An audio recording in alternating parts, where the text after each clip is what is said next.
来看国民党团立法院的总调鲍坤奇，明仔载下晡也是要带领着国民党的立委到中国来访问。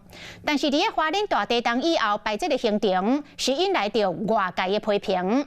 民众党的前党员486先生，就伫个面册来宣布，讲要甲寄付花莲的灾民200万的善款讨回来，不寄付咯，都是因为鲍坤奇坚持要去访问中国，互伊感觉真切心。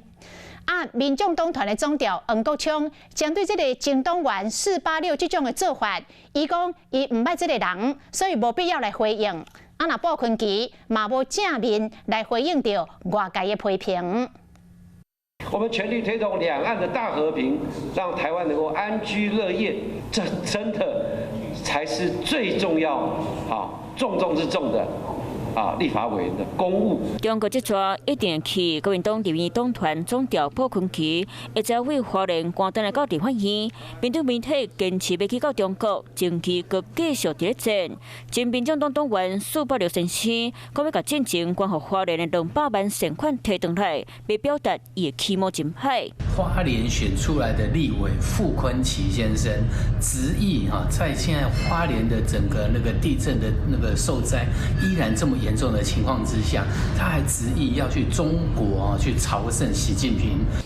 对不起啊，我不认识486，他的话应该没有什么评论的价值。前党员为了抗议鲍坤奇甲善款摕回来，民众党团总调黄国昌讲，安排去无该看在眼内，访问中国，预计明仔载出发，28号返来台湾，若要带几位委员同齐去咧。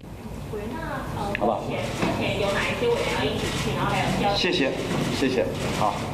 面对媒体追问，关键让讲，一早10点47分，提到司法法制委员会坐厅，不过对中国行，民进党无按算，未放因线。傅昆萁要到中国去履行公务，他说有公务在身，我们真的不懂。